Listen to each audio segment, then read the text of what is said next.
Gente, tudo bem com vocês? Nós esperamos que sim. Hoje o nosso grupo vai falar sobre transtornos alimentares. E para entrar nesse assunto, a gente vai falar o que é um transtorno. Então, são condições de ordem psicológica e mental que vão afetar de modo negativo a vida normal de uma pessoa. Dentro dos transtornos, nós temos os de ansiedade, de depressão, de pânico e entre outros. E o transtorno alimentar, o que ele é?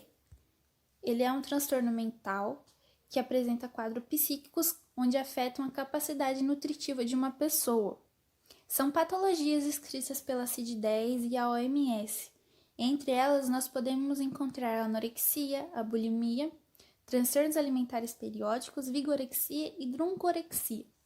Nesse trabalho, nós escolhemos os dois mais comuns para falar, que é a anorexia e a bulimia, porque elas vêm aumentando cada vez mais nos nossos dias atuais, mesmo sem ser tão faladas e tão anunciadas pela mídia. Porque os médicos e psicológicos afirmam que o aumento desses transtornos esteja ligado à perfeição da magreza, onde as pessoas acabam sendo influenciadas pela imagem corporal, são pressionadas pelas mídias, onde eles buscam o que eles chamam de corpo perfeito. A anorexia nervosa é quando a pessoa tem a visão distorcida do seu próprio corpo. Ela se vê uma pessoa obesa quando na verdade ela pode estar muito abaixo do peso mínimo. Ela acontece normalmente entre mulheres, pode ocorrer desde a fase da adolescência até a fase da vida adulta, pode ser leve, grave, transitório ou persistente. Também nós temos dois tipos dentro da anorexia nervosa, que é o tipo restritivo e o tipo de compulsão alimentar. O tipo restritivo é onde a pessoa realmente não come, onde ela passa fome, só que na cabeça dela não está passando fome. As pessoas, nesse caso de tipo restritivo, podem ter até uma paixão por cozinhar. Elas cozinham para famílias, amigos, em almoços e jantares, mas elas apenas sentem o cheiro da comida. Elas também se exercitam bastante durante os dias. Já no tipo de compulsão alimentar, o paciente ele não se restringe. Pelo contrário, ele tem episódios onde ele chega a comer muito, excessivamente, mas depois eles sentem a culpa, então induzem os vômitos e abusam de laxantes, o que a gente vai ver que se assemelha com a bulimia. Na anorexia, em alguns casos graves, os pacientes entram em um grau extremo de desnutrição.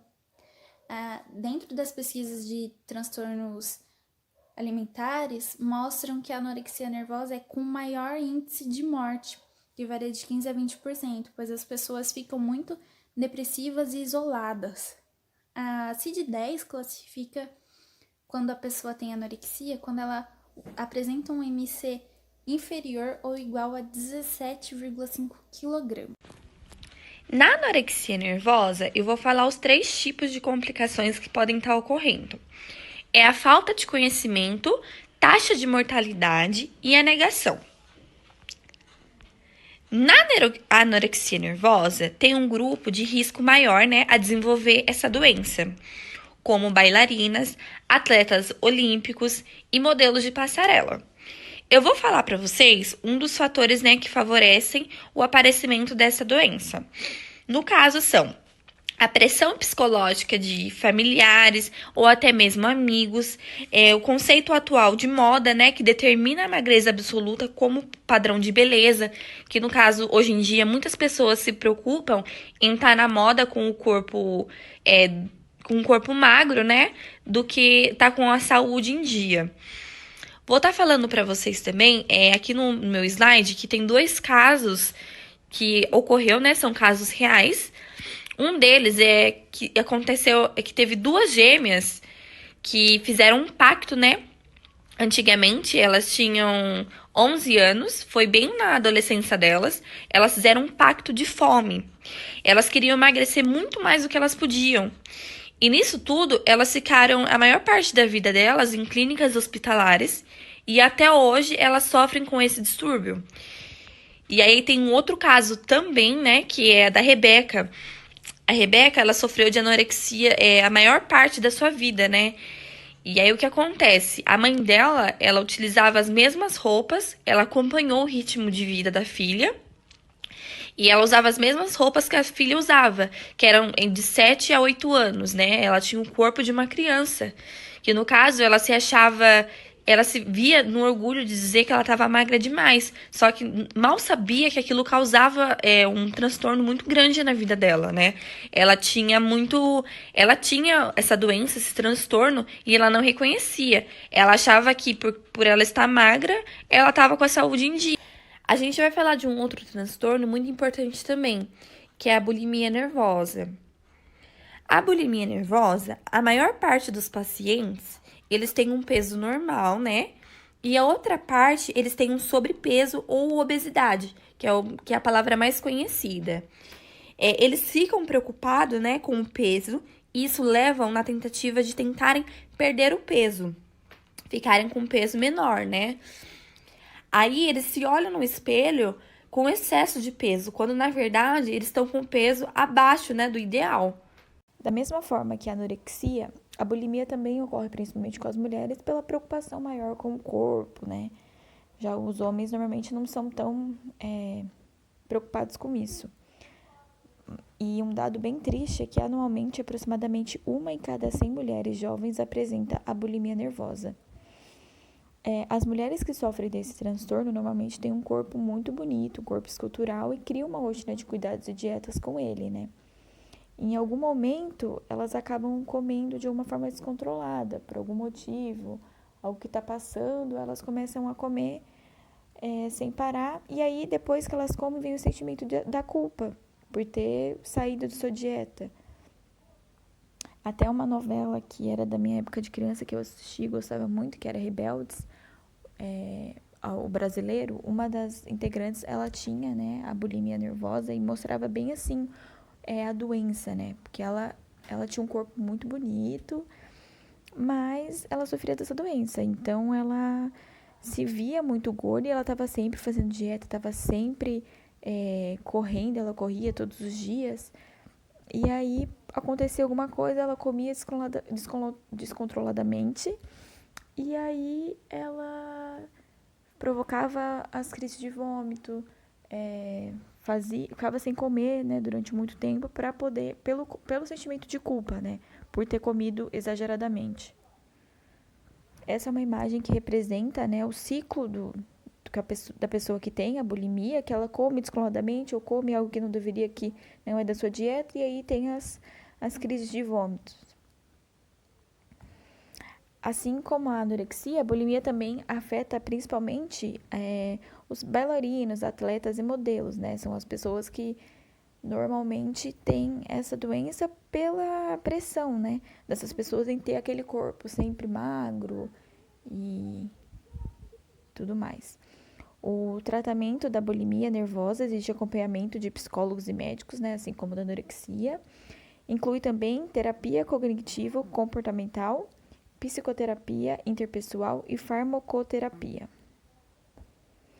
Esse é um caso de um modelo, né, de um homem que, por mais que não seja a maioria, também ocorre com os homens, né? É o modelo masculino que sucumbiu à doença. Jeremy, o modelo desejado, era um modelo desejado, mas não estava feliz com o seu corpo e decidiu fazer luta para perder peso. Ficou irreconhecível algum tempo depois. Desenvolveu bulimia nervosa e com isso provocava vômitos e fazia uso de laxantes. Jeremy lutou contra isso quase a vida toda adulta, mas depois de levar seu corpo ao limite, faleceu em 2010 com 38 anos, pesando apenas 29 quilos. E aí nessas fotos mostra, né, quando ele era modelo, como ele tinha um corpo esbelto, e aí depois, quando ele estava chegou ao extremo da doença, né, como estava o corpo dele, infelizmente, ele não conseguiu sobreviver. As diferenças entre anorexia e bulimia. Na anorexia, a pessoa deixa de comer e nega-se a comer. E normalmente na bulimia, a pessoa continua comendo compulsivamente, em exagero. Na anorexia, geralmente afeta as pessoas mais introvertidas, e já na bulimia, afeta as pessoas mais extrovertidas. A anorexia não vê quem está com problema e acha que o seu peso e o seu comportamento são normais. E normalmente na bulimia, o seu comportamento causa vergonha, medo e culpa. Conclusão. Nesse trabalho a gente apresentou 2 distúrbios alimentares que são os mais conhecidos, né? Óbvio que existem muitos outros, mas esses são os mais conhecidos e os mais recorrentes, né, na nossa sociedade. Principalmente agora que tem essa onda de influencers e as pessoas se sentem pressionadas, né? Porque normalmente as pessoas mostram seus corpos no Instagram, seus corpos bonitos, treinando, fazendo dieta, e aí a pessoa que está assistindo se vê pressionada, né? A ser daquele jeito e seguir aquilo. E então a gente achou bem recorrente trazer essas 2 doenças, porque é algo que ocorre muito, principalmente agora, né? Aí agora a gente colocou um vídeo de alguns relatos reais de pacientes que tiveram a doença. Hoje em dia traz agora uma reportagem de alerta às mulheres. E o assunto é a anorexia, um distúrbio alimentar que chega a ser de 15 a 20 vezes mais comum entre nós mulheres. Pessoas com esse distúrbio param de comer e perdem peso bruscamente. Para superar, é preciso tratamento médico, psicológico e muito apoio da família, como aconteceu no caso de 2 jovens que Hoje em Dia mostra agora na reportagem de Elaine Cortez.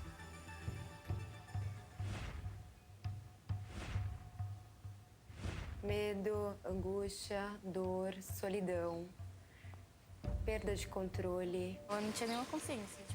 Pra mim, eu tava normal e era só um exagero das pessoas, sabe? Falta de carinho, falta de cuidado comigo mesma. Eu sentia fome, mas eu não comia. Porque o fato de estar sentindo a fome pra mim era a vitória, sabe? A cada 62 minutos, uma pessoa morre vítima de algum transtorno alimentar no mundo. O ponto marcante é a ditadura da beleza que hoje nós estamos envolvidos de forma bastante considerável. Há uma necessidade muito grande de magreza, de buscar uma satisfação corporal. Só que isso é feito de um caráter obsessivo, muito doloroso por vezes. Então, ela faz todo o possível através de dietas, através de medidas compensatórias, como o vômito, laxativos, diuréticos, restrição alimentar. Faz de uma maneira muito rigorosa, obsessiva, para tentar atingir uma meta de peso corporal. A Jéssica, que ela queria se tornar, ainda não está nesta foto. Quando eu me olhava no espelho, eu sempre via que eu tava, tipo, sei lá, uns 10 quilos mais gorda do que eu imaginava que eu tava. Então, tipo, a minha barriga, ela tava muito grande. As minhas coxas, elas me irritavam muito, porque eu via muita gordura nelas. Meu braço sempre tava grande, sempre. A melhor aluna de uma escola pública, recém-aprovada por um dos vestibulares mais concorridos do país, controlava o peso como uma válvula de escape para a tortura do perfeccionismo. Eu sempre era a melhor aluna da escola, sempre tinha as melhores notas. Depois que eu entrei na Unicamp, tudo começou a desandar. Eu não conseguia tirar notas boas, eu não conseguia, sabe, me sentir aquela aluna que eu era antes. Era mais a questão de ter o controle de alguma coisa. No caso, a única coisa que eu conseguia controlar era o meu peso. Eu pesava uns 47 quilos, 48. E o mínimo que eu cheguei a pesar foi 38. E eu ficava muito, muito, muito cansada. E sentia muito frio. O rendimento nos estudos caiu. A vida social acabou. Ela sempre foi extremamente magra. E às vezes tinha alguns comentários de, nossa, olha como eu tô gorda, olha o meu braço. E aí a gente olhava e via que ela não estava gorda, que o braço não estava gordo, que na verdade estava muito magro. E na hora das refeições, então tinha sempre uma desculpa para não almoçarmos juntos. Ela se tornou mais antissocial, digamos. Ela se recusava a ir aos lugares, ela não participava das coisas em aula muito bem. Em festas ela não ia. Uma solidão tirana e a depressão profunda. 70% dos pacientes com anorexia nervosa também possuem depressão. E em menor escala também outros transtornos, por exemplo, abuso de substâncias, particularmente abuso de álcool. transtorno de pânico, transtorno de ansiedade social, transtornos de personalidade, particularmente os transtornos de personalidade histriônica e borderline. Então, esses transtornos têm, com relativa frequência, uma associação com a anorexia nervosa, mas a depressão é predominante. O transtorno aparece numa faixa ampla de idade, dos 10 aos 30 anos, tendo como ponto de maior risco entre 15 e 20 anos. A perda do peso costuma ser brusca, até 20% menos em meses. Apesar disso, dificilmente família e amigos percebem rapidamente. E no começo também eles não tinham consciência do que era e era só tipo, vamos dar comida para ela ficar bem. Eles foram começar a entender o que era o transtorno alimentar quando eles começaram a frequentar o ambulatório junto comigo. Os sinais predominantes, além da perda acentuada de peso, são a diminuição de alimentos calóricos, preocupação excessiva em engordar, pressão arterial baixa e batimentos cardíacos mais lentos, hipoglicemia, que é a queda da taxa de açúcar do sangue, desidratação e, em muitos casos, ausência de menstruação por mais de 3 meses seguidos. 15 a 20 vezes essa doença é mais comum em mulheres. Normalmente, a moça lida com a comida em relação a ela mesma de uma forma muito restritiva. Entretanto, não em relação aos outros.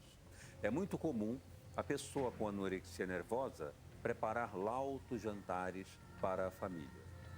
Passar horas cozinhando alimentos muito saborosos, por vezes calóricos. Entretanto, ela não prova nenhum. A doença costuma atingir um perfil, pessoas exigentes, vítimas de uma cobrança intensa. 70% dos casos de anorexia são disparados pela predisposição genética. Fatores familiares também interferem bastante.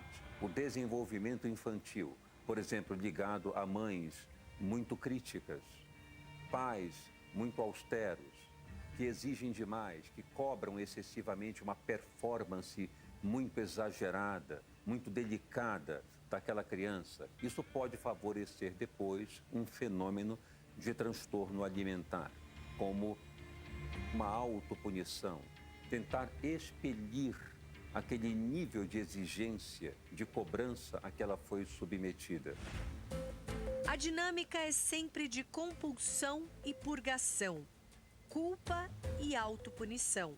Um transtorno que exige tratamento multidisciplinar, acompanhamento psiquiátrico, psicoterapia e orientação nutricional. Sem sombra de dúvida, buscar apoio psiquiátrico inicialmente.